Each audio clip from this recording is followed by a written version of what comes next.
Hello students, last class हम लोग discuss कर रहे थे chemical equation and chemical reaction, और वो चैप्टर हम अच्छी तरीके से कवर कर चुके थे। आई होप आपने वो सारी वीडियो देखी होंगी और आपको वो चैप्टर अच्छी तरीके से समझ में आया होगा, ठीक है ना। तो उसी ऑर्डर में हम अपना next chapter that is acid base and salt को आज स्टार्ट करेंगे। और बहुत आसान है, आप बस वीडियो को पूरा देखिए, आपको बहुत अच्छे तरीके से समझ में आ जाएगा, ठीक है ना। तो एसिड बेस और सॉल्ट्स क्या होते हैं, देखिए स्टूडेंट्स, था क्या कि हमारे पास बहुत सारे कंपाउंड्स थे और उनकी हमने सबकी केमिकल रिएक्शन कराई, और केमिकल रिएक्शन कराने के बाद हमें ऑब्जर्व हुआ कि जो कंपाउंड्स होते हैं वो बेसिकली 3 टाइप्स के होते हैं, फर्स्ट एसिड, देन बेस और देन सॉल्ट्स, ठीक है ना।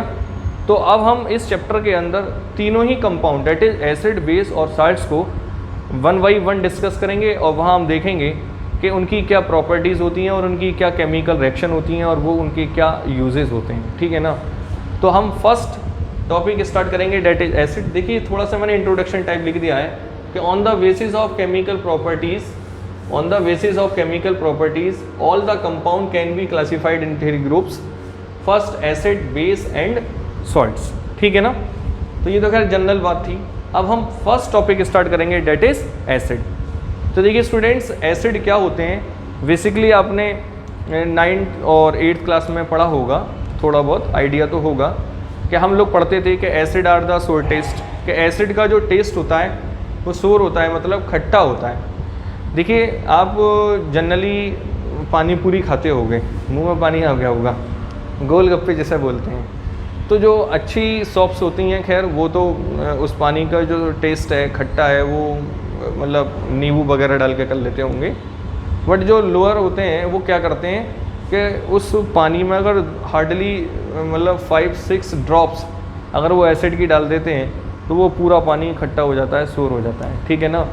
तो एसिड बहुत सोर टेस्ट होता है। सेकेंडली, एसिड को अगर आप वाटर के अंदर डिज़ोल्व करोगे तो वहाँ एचाइंस को प्रोड्यूस करता है, ठीक। और थर्ड और जो लास्ट प्रॉपर्टी है कि एसिड को अगर हम ये ऐसे बोलो, एसिड के अंदर अगर हम ब्लू लिटमस डाल दें तो वो ब्लू लिटमस को रेड कर देता है। अब आपके लिए लिटमस क्या एक नया वर्ड आ चुका है, तो कुछ नहीं होता है, लिटमस पेपर जस्ट ऐसे ही होता है जैसे आप लोग रजिस्टर का पेपर यूज़ करते हैं, बट होता है क्या, मैं आपको थोड़ा सा आइडिया दे देता हूँ। लिटमस पेपर 2 टाइप्स का होता है, लाइक दिस, इस तरीके की स्ट्रिप्स होती हैं, और ये 2 कलर्स में होती हैं, है ना। एक होता है रेड और एक होता है ब्लू, ठीक है। अब क्या करोगे आप कि जो ब्लू लिटमस है उसको आप ब्लू लिटमस को थोड़ा एसिड में आप डिप कर दो, तो जो पूरा ब्लू था वो अब रेड हो जाएगा। इट मीन्स लिटमस पेपर का कलर क्या हो गया, चेंज हो गया, कहाँ से कहाँ, ब्लू से रेड हो गया। और किसने करा, ये एसिड ने। तो एसिड जो होते हैं वो ब्लू लिटमस को कैसा कर देते हैं, रेड कर देते हैं। तो यही सारी बात मैंने लिखी है कि acid are the do substance which have a sour taste. कैसा सोर टेस्ट होता है, and give the H ion, H ion को हम क्या बोलते हैं, proton, on dissolving in water and change the colour blue litmus to red. Clear, चलो बहुत आसान है। अब यहाँ मैंने 2 पॉइंट्स और नोट करके लिखे हैं जो आपके लिए बहुत इंपॉर्टेंट है। देखिए एसिड क्या होता है ना, हमें एसिड का मतलब कैसे मिला हम लोगों को, तो एसिड जो हमें मिलता है उसके 2 रास्ते हैं, ऐसे बोलो, या 2 फिनोमिनॉस हैं। कैसे कि फर्स्टली तो नेचुरली मिलता है, नेचुरली मतलब प्लांट से, एनिमल से, ठीक है। और सेकंड जो हमें मिलता है वो अर्थ से मिलता है, मतलब मिनरल्स से मिलता है। तो जो स्टूडेंट्स हमें नेचुरली मिलता है, नेचुरली आप कहोगे सर कैसे मिलता है, अब आप नींबू खाते हो, नींबू के अंदर भी एसिड होता है। अच्छा, आप देखा होगा आपने विनेगर, सिरका गन्ने के रस से बनता है ना। ऐसे ही आप बहुत सारे ऑर्गेनिक एसिड्स होते हैं, जो एसिड हमें नेचुरली मिले या एनिमल से मिले, उन एसिड्स को हम क्या कहते हैं, ऑर्गेनिक एसिड्स, ठीक है ना। सेकेंडली, जो एसिड हमें अर्थ से मिलते हैं, मिनरल्स से मिलते हैं, उनको हम मिनरल्स एसिड बोलते हैं। बात समझ में आती है ना। तो क्या लिखा है मैंने नोट करके, the acid present in plants materials and the animals are called the organic acid. कौन कौन से होते हैं, एसिडिक एसिड, अभी इसी का ही नाम विनेगर होता है। सिट्रिक एसिड, बताओ सिट्रिक एसिड कहाँ मिलता है? लेमन से मिलता है। लैक्टिक एसिड मिल्क के अंदर प्रेजेंट होता है। ऑक्सैलिक एसिड, तो ये जितने भी एसिड हैं ये बताओ कहाँ से मिलते हैं? एनिमल से या प्लांट से, ठीक है ना।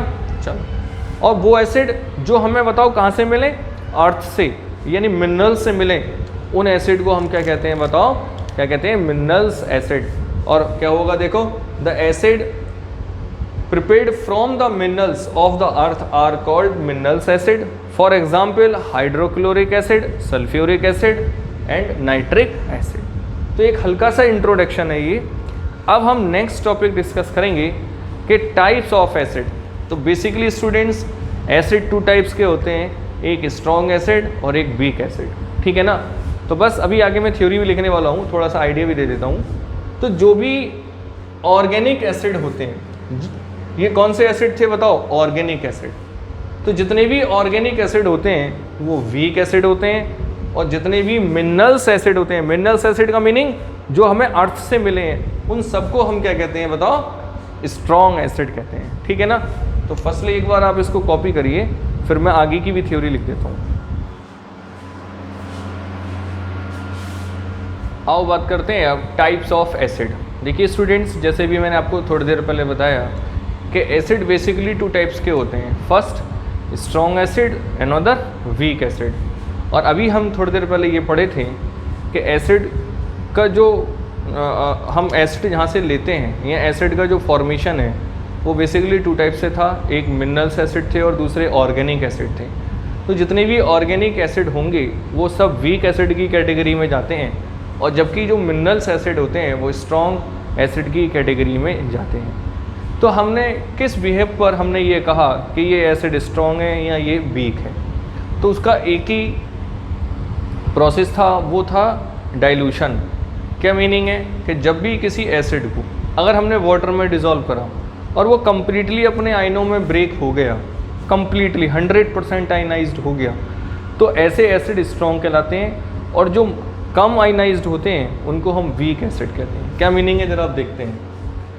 N acid which is completely ionized in water and thus produce the large number of hydrogen ion. Hydrogen ion मतलब यहाँ आप इसको ऐसे लिख लीजिए, हाइड्रोजन आयन और ब्रैकेट में H+ is called strong acid. जैसे HCl है, और HCl का नाम क्या होता है बताओ? Hydrochloric acid. यहाँ स्पेस नहीं है, आप लिख लेना, वैसे ये लिख दिया मैंने, हाइड्रोक्लोरिक एसिड। और एक्वस का मतलब क्या है? हमने लास्ट चैप्टर में पढ़ा था रिप्रेजेंटेशन, क्या कि एक्वस का मतलब वाटर मिक्स करना। तो जैसे ही मैंने HCl में वाटर मिक्स करा तो देखिए H अलग हो गया और Cl अलग हो गया। तो H के ऊपर कैसा चार्ज आता है? पॉजिटिव, और Cl के ऊपर कैसा चार्ज आता है? निगेटिव, ठीक है ना। तो अगर मान लो मैंने यहाँ एक मॉलिक्यूल HCl लिया है, तो एक ही मॉलिक्यूल मुझे किसका मिल गया? H का, और एक ही मिल गया मुझे Cl का। अगर मैं यहाँ 2 लेता तो 2 यहाँ आते, 2 यहाँ आते। इट मीन्स कि HCl 100% आयनाइज्ड हो गया। आयनाइज्ड का मतलब ब्रेक हो गया, टूट गया, ठीक। साथ में मैंने लिखा है कि all minerals acid, hydrochloric acid, sulphuric acid, nitric acid. तो मिनरल्स एसिड बेसिकली आपके सिलेबस में 3 ही है। तो all minerals acid are the strong acid. Clear? और एक बात और ध्यान दें कि अगर स्ट्रॉन्ग एसिड की रिएक्शन किसी अनदर सब्सटेंस, जैसे मेटल है, मेटल कार्बोनेट है, मेटल वाई कार्बोनेट है, अगर आप इनसे अदर सब्सटेंस से अगर आप एसिड की रिएक्शन कराओगे, किसकी? स्ट्रॉन्ग एसिड की, तो वो रिएक्शन बहुत फास्ट होती है, रैपिडली हो जाती है, तुरंत होती है। सही है ना? तो क्या है देखो मैंने लिखा है, and they react very rapidly with the other substance. Another substance से ये बहुत तेज़ी से रिएक्शन कर लेते हैं। हालांकि हम भी रिएक्शन करेंगे, बट वो हम पढ़ेंगे प्रॉपर्टीज़ ऑफ एसिड की, अभी थोड़ी देर बाद पढ़ेंगे, वहाँ आपको और अच्छा समझ में आने लगेगा। सिंस सेकंड हम पढ़ते हैं, बताओ कौन सा? Week acid. और वीक एसिड कौन से होंगे बताओ? जहाँ स्ट्रॉन्ग एसिड कंप्लीटली आयनाइज हो रहे थे, वहीं बताओ वीक एसिड क्या होंगे? मतलब कंप्लीटली आयनाइज नहीं हो सकते, कुछ लो अमाउंट में आयनाइज्ड होंगे। तो मैंने लिखा है an acid which are partially ionised in water and thus produce a small amount of hydrogen ion is called weak acid. ठीक है ना। तो अब हम देखो यहाँ एग्जाम्पल लिया है कि एसिडिक एसिड, एसिडिक एसिड क्या होता है बताओ, एक वीक एसिड है, उसका मॉलिक्यूलर फार्मूला क्या होता है CH3COOH। देखिए स्टूडेंट्स, आपको सभी एसिड के मॉलिक्यूलर फार्मूला याद करने की कोई ज़रूरत नहीं है, वो आप सीनियर क्लास में जाकर स्टडी करोगे, ठीक है ना। तो ये वीक एसिड में आता है एसिडिक एसिड, ठीक, जिसको हम विनेगर कह रहे थे। तो देखिए मैंने ये रिवर्सिबल रिएक्शन का साइन होता है। एक्चुअली होता क्या है कि जहाँ हमारा हाइड्रोक्लोरिक एसिड कंप्लीटली आयनाइज हो गया था, तो हम एक सिंगल एरो से बात कर रहे थे। इट मीन्स ये रिएक्शन इस डायरेक्शन से इस डायरेक्शन में हो चुकी है, बट स्टिल यहाँ क्या होगा कि अब देखो CH3COOH का कुछ पार्ट H आयनाइज्ड हो रहा है, ठीक है ना। क्या मीनिंग है मान लो मेरे पास यहाँ 10 मॉलिक्यूल एसिडिक एसिड के होते, एग्जाम्पल मान लिया, तो 10 में से हार्डली 2 या 3 मॉलिक्यूल ही आयनाइज होकर इधर आते और रिमेनिंग मॉलिक्यूल इधर रह जाते, ठीक। और इस साइड क्या होता कि जो दो प्रोडक्ट आए हैं ये दोनों आपस में मिलकर फर्दर कहाँ चले जाते बताओ, एसिडिक एसिड में। तो ये रिएक्शन फॉरवर्ड वाइज भी जाती है और बैकवर्ड वाइज भी जाती है। हालांकि इतना आपको डिटेल में पढ़ने की ज़रूरत नहीं है, फिर भी आपको मैं बताता हूँ। तो वीक एसिड क्या होते हैं, जो कंप्लीटली आयनाइज्ड ना हो, क्लियर है, कुछ अमाउंट में H आयन हमको प्रोड्यूस हो, क्लियर। चलो, तो जितने भी ऑर्गेनिक्स एसिड हैं, जैसे लैक्टिक एसिड है, ऑक्जेलिक एसिड है ना, सिट्रिक एसिड है, बहुत सारे एग्जाम्पल पढ़े थे हमने, वो सभी एसिड क्या होते हैं बताओ, ऑर्गेनिक एसिड होते हैं। और ऑर्गेनिक एसिड किस कैटेगरी में काउंट होते हैं, वीक एसिड में। ध्यान से सुन लेना, all organic acid are weak acid. और जितने भी वीक एसिड होते हैं उनकी रिएक्शन आप किसी अनदर सब्सटेंस से कराओगे तो वो रिएक्शन काफ़ी स्लो होती है, काफ़ी स्लो क्या होती भी नहीं है कभी कभी। तो लिखा है कि the weak acid react with quite slowly with another substance. अगर उसकी रिएक्शन आप किसी अनदर सब्सटेंस से करोगे तो क्या होगा, वो रिएक्शन क्वाइटली स्लो चलेगी। एक बार आप फटाफट इसकी कॉपी करिए, फिर मिलते हैं अपने नेक्स्ट टॉपिक से। आओ बात करते हैं अपने next term, that is concentrated and dilute acid. देखिए स्टूडेंट्स, कॉन्सेंट्रेटेड और डाइल्यूट एसिड क्या होते हैं इसको भी हम समझ लेते हैं। एक्चुअली ये एसिड में छोटी छोटी टर्म्स हैं, इनको आपको आना बहुत ज़रूरी है, ठीक है ना। तो कॉन्सेंट्रेटेड एसिड क्या होते हैं, कॉन्सेंट्रेटेड का मीनिंग हुआ it is the purest form. Purest form का मतलब कि उसके अंदर वाटर का अमाउंट नेग्लिजिबल हो या बिल्कुल ना हो, ठीक है ना। बट डाइल्यूट एसिड किसे कहते हैं कि जब हम कॉन्सेंट्रेट एसिड में वाटर को क्या कर दें बताओ, मिक्स कर दें, और वाटर को हम लार्ज अमाउंट में मिक्स करें तो ऐसे एसिड को हम डाइल्यूट एसिड बोलते हैं, ठीक है ना।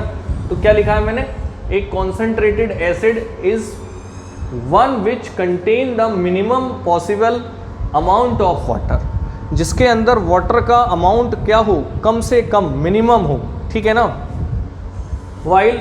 And A dilute acid is one which contain much more of water in it. But जो डाइल्यूट एसिड होते हैं उसके अंदर वाटर का अमाउंट क्या होता है, लार्ज होता है, ज़्यादा होता है, ठीक है ना। चलो, तो हम समझ चुके हैं कौन सा, अगर हम सिंगल वर्ड में बात करें तो कॉन्सेंट्रेट एसिड बोले तो प्योरेस्ट एसिड, और उसके अंदर कोई वाटर मॉलिक्यूल ना हो तो वेरी नेग्लिजिबल अमाउंट। और सेकेंडली हम क्या बोले हैं बताओ, डाइल्यूट एसिड कौन से होते हैं, जहां वाटर क्या हो, लार्ज अमाउंट में प्रेजेंट हो, क्लियर। अब यहाँ एक बात उठती है, बताओ एक कॉन्सेंट्रेट एसिड को आपको डाइल्यूट करना है तो ऑब्वियसली आपको वाटर मिलाना है। अब मैं आपसे ये पूछना चाहता हूँ कि एसिड में वाटर मिलाओगे या वाटर में एसिड मिलाओगे। आप कहोगे सर एक बात है, बेटे बात एक नहीं है, बात दो है। कैसे कि देखिए मैं आपको बताना चाहता हूँ, पहले तो ये बता दूँ कि आपको करना क्या है। हमेशा आपको एसिड को वाटर में मिक्स करना है, यानी एसिड उठा के वाटर में डालो। कभी ऐसा ना कर देना कि वाटर उठा के एसिड में डाल दो तो मामला गड़बड़ हो जाएगा और विस्फोट हो जाएगा, एक्सप्लोसिव होने के चांसेस होते हैं। कैसे, देखिए मैं आपको बताता हूँ। यहाँ वाटर है, बहुत लार्ज अमाउंट में है हमारे पास, ठीक है ना, ये वाटर है। अब आपने इसमें ये एसिड मिक्स करा, तो एक्चुअली होता क्या है कि जब हम एसिड और वाटर को एक दूसरे में मिक्स करते हैं तो वो एक्सोथर्मिक रिएक्शन होती है। कौन सी रिएक्शन होती है, एक्सोथर्मिक रिएक्शन।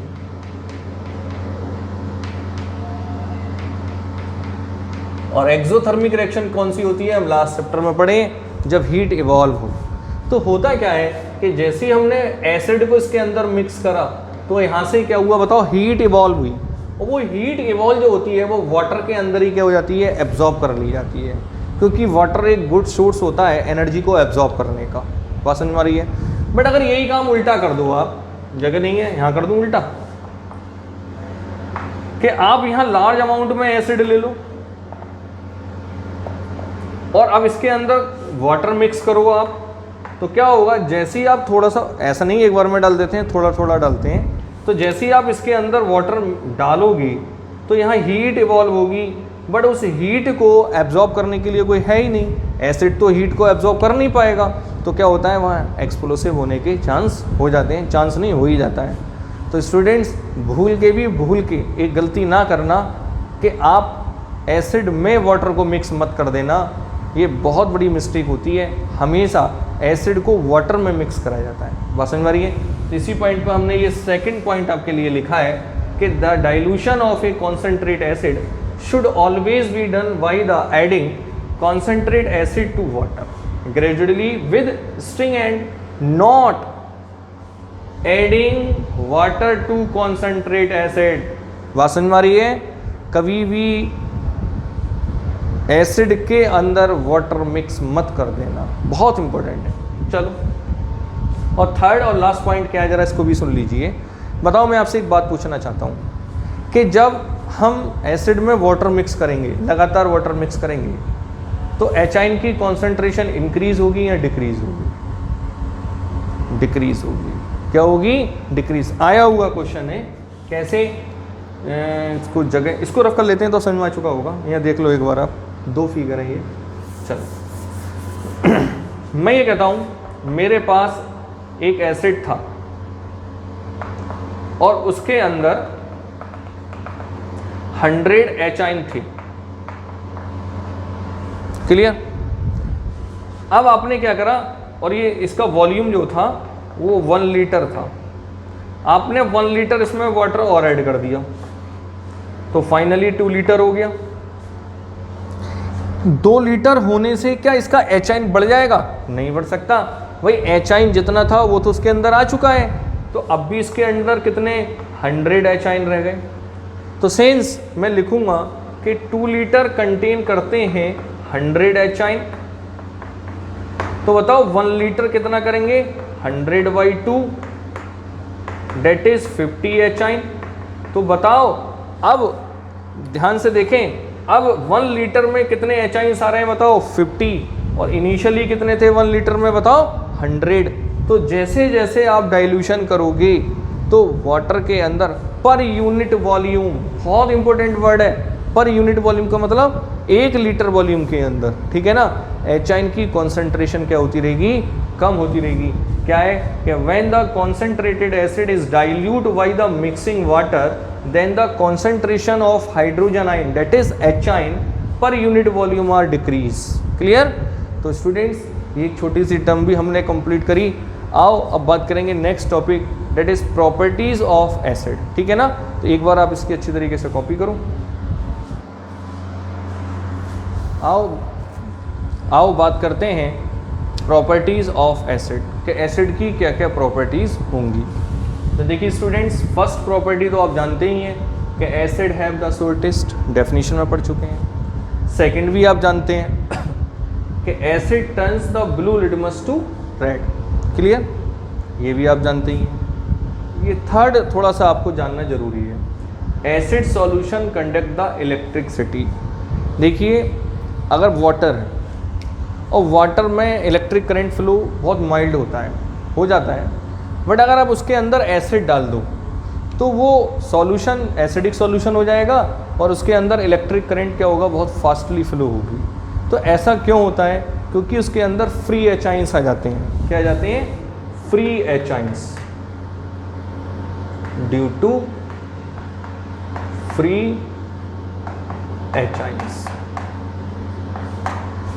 भाई एसिड के अंदर, सॉरी वाटर के अंदर जैसे ही आप एसिड डालोगे तो वहाँ से क्या होगा बताओ? एचाइंस प्रोड्यूस हो जाएंगे, और एचाइंस प्रोड्यूस हो जाएंगे तो उसमें इलेक्ट्रिक करंट क्या हो जाएगी बताओ? फ्लो हो जाएगी। क्लियर? तो तो ये भी आपको याद करना ही होगा। फोर्थ प्रॉपर्टी क्या है कि acid react with metal to form the hydrogen gas. कैसे? देखिए, अगर आपको ध्यान हो तो प्रीवियस चैप्टर में भी हम ये रिएक्शन पढ़े। जैसे कोई भी आप एसिड ले लो, that is zinc plus H2SO4, पहले का पहला दूसरे का दूसरा, क्या बनेगा? ZnSO4। बैलेंस ही आपको आनी चाहिए, प्रीवियस चैप्टर में करा चुका हूँ। पीछे देखें, एक जिंक एक जिंक, एक सल्फेट, क्या बचा? H2 gas. तो देखो, एसिड मेटल के साथ रिएक्शन करके क्या बनाता है? Salt plus hydrogen gas. Clear? चाहो तो आप एक एग्जांपल और ले सकते हो।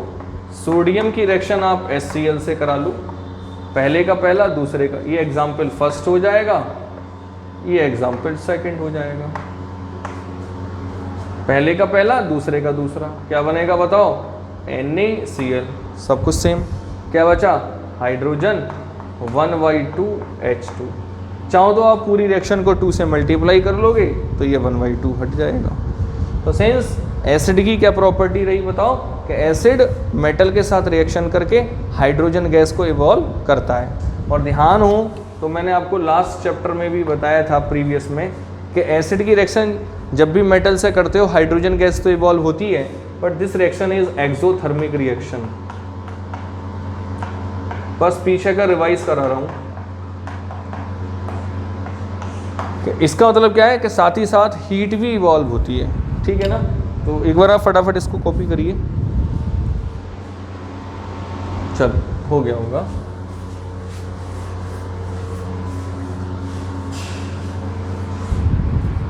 देखिए नेक्स्ट, सर ये 4 हो गई थी ना। फिफ्थ प्रॉपर्टी क्या है, जरा ध्यान से देखो। एसिड रिएक्ट विद, या एसिड, या ऐसे लिख दो, एसिड रिएक्ट विद बेस, या एल्कलाइन सॉल्यूशन बोल सकते हैं, एल्कलाइंस। बेस को हम एल्कलाइंस भी बोलते हैं, हालांकि हम बेस को आगे डिस्कस करेंगे। चलो, बेस क्या होते हैं फिर भी मैं आपको बता देता हूँ। एसिड तो हम समझ चुके हैं, जो एचाइन को प्रोड्यूस करें वो एसिड होते हैं, बट बेस जो होते हैं, जो हाइड्रोक्सिल डेट इज OH को प्रोड्यूस करें, जैसे NaOH। तो देखो क्या होता है कि जब कोई एसिड मान लो HCl है और इसकी रिएक्शन आप किसी बेस डेट इज NaOH से रिएक्शन करते हो तो साल्ट प्लस वाटर बनता है।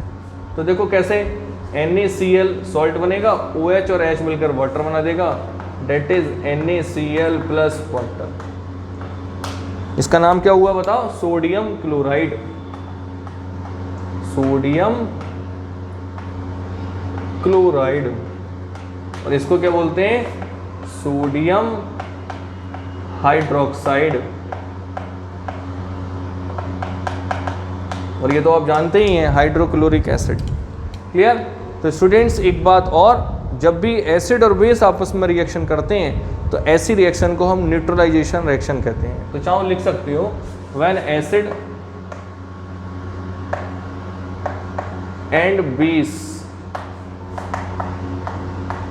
react to each other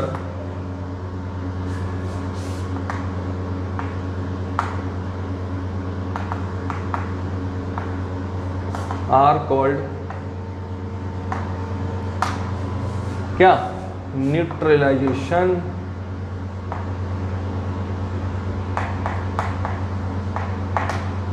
reaction. Important है, पूछ लेता है what do mean by the neutralisation reaction. ठीक है ना? चलो, 6 रिएक्शन विद मेटल कार्बोनेट। तो यहाँ तो मैं फर्दर वही बात कहूँगा, प्रीवियस चैप्टर में बताया हूँ, जब भी किसी एसिड की रिएक्शन किसी भी मेटालिक कार्बोनेट से कराओगे तो हमेशा salt plus water plus CO2 बनाओगे। क्या कहा है मैंने? कि कोई भी मेटल का कार्बोनेट ले लो आप, और कोई सा भी अगर एसिड लोगे तो फाइनली आपको salt plus water plus CO2 का फॉर्मेशन मिलेगा।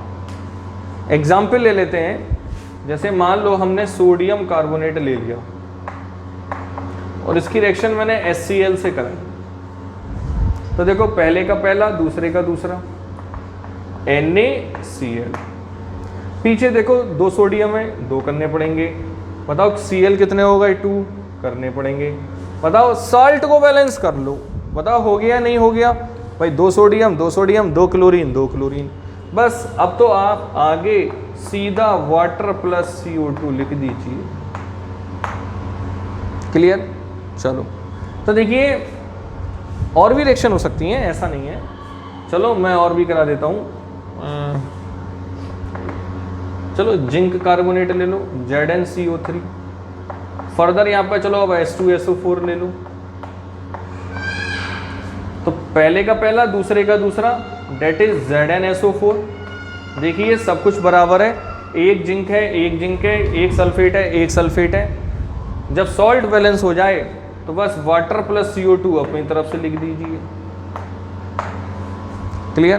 तो स्टूडेंट्स एक बात और कहना चाहता हूँ, जो काम मेटल कार्बोनेट के साथ होता है वही काम metal bicarbonate that is hydrogen carbonate बोल सकते हो। जैसे इसको क्या बोलेंगे हम, सोडियम कार्बोनेट, नाम लिखें क्या, जगह नहीं है यार, सोडियम कार्बोनेट, ठीक है ना। अगर हम सोडियम हाइड्रोजन कार्बोनेट लें तब भी रिएक्शन इसी ऑर्डर में चलेगी। कैसे? जैसे मान लो मैं सोडियम हाइड्रोजन कार्बोनेट ले लेता हूँ, अब इसकी रिएक्शन मैं HCl से कराऊँ तो बस पहले का पहला दूसरे का दूसरा NaCl, बताओ रिएक्शन बैलेंस हो गई। सॉल्ट बैलेंस कर लो, एक सोडियम एक सोडियम एक Cl एक Cl, आगे की रिएक्शन कैसे होगी, वाटर प्लस CO2। तो स्टूडेंट्स ध्यान दो, मेटेलिक कार्बोनेट और मेटेलिक हाइड्रोजन कार्बोनेट दोनों के साथ क्या बनता है बताओ, salt plus water plus CO2 का फॉर्मेशन होता है। ठीक है ना। देखिए एग्जाम्पल बहुत सारे आ सकते हैं, तो ऐसे तो करके वीडियो को लेंदी करना है, बाकी कुछ होना नहीं है। ठीक है ना। तो बाकी अगर आपको और एग्जाम्पल कहीं बुक से मिलते हैं तो आप कर सकते हो, अदरवाइज ये एग्जाम्पल सफिशेंट है। एक बार आप इसकी भी कॉपी कर लीजिए। चल रफ करता हूँ मैं।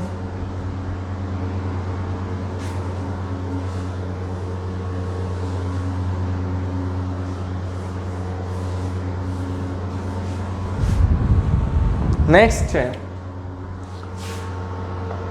मुझे पता नहीं कौन सा नंबर है, जो भी हो आप नंबर डाल लेना। Reaction with metal oxide. जब एसिड की रिएक्शन हम मेटल ऑक्साइड से कर सकते हैं तो क्या बनेगा। देखिए कोई भी मेटल का ऑक्साइड ले लीजिए, जैसे कॉपर ऑक्साइड, इसको हम बल्कि क्यूप्रिक ऑक्साइड बोलेंगे। क्या बोलेंगे? क्यूप्रिक ऑक्साइड, क्योंकि कॉपर की वैलेंसी क्या है +2, और इसकी रिएक्शन में एसिड से कराऊं तो पहले का पहला दूसरे का दूसरा क्या बना, CuCl2। क्यों? कॉपर की वैलेंसी 2, Cl की 1। पीछे देखें तो यहाँ पे 2 करने पड़ेंगे प्लस वाटर। तो देखिए स्टूडेंट्स, जब भी हम मेटल का ऑक्साइड लें और एसिड लें तो फाइनली हमें सॉल्ट मिलता है और वाटर मिलता है। बताओ ऊपर रिएक्शन ऐसी तो हुई है भाई, ये सॉल्ट ही तो है, डेट इज क्यूप्रिक क्लोराइड।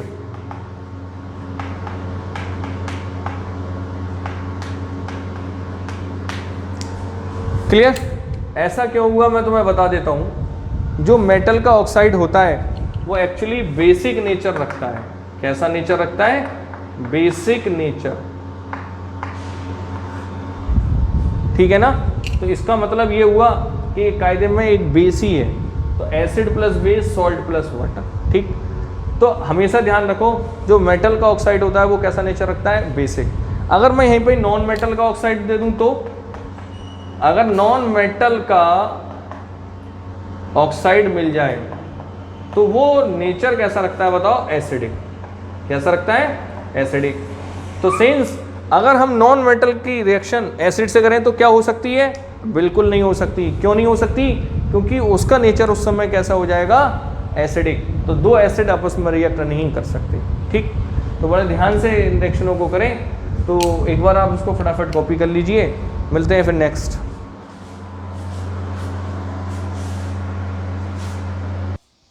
अब बात करते हैं next property of acid. Acid have the corrosive nature. Actually होता क्या है कि एसिड का जो नेचर होता है वो कोरोसिव नेचर होता है। कोरोसिव मतलब क्या है, कोरोजन का मतलब होता है कि gradually eat up of metal, कि मेटल का धीरे धीरे क्या हो जाना, खत्म हो जाना, है ना, ईट अप ऑफ मेटल। तो एक्चुअली होता क्या है कि एसिड का नेचर होता है कि वो क्लोथ पर, वुड पर, मेटल पर अगर वो पड़ जाए तो उसको धीरे धीरे क्या होता है, ग्रेजुअली ईट अप कर लेता है, नष्ट कर देता है, ख़त्म कर देता है।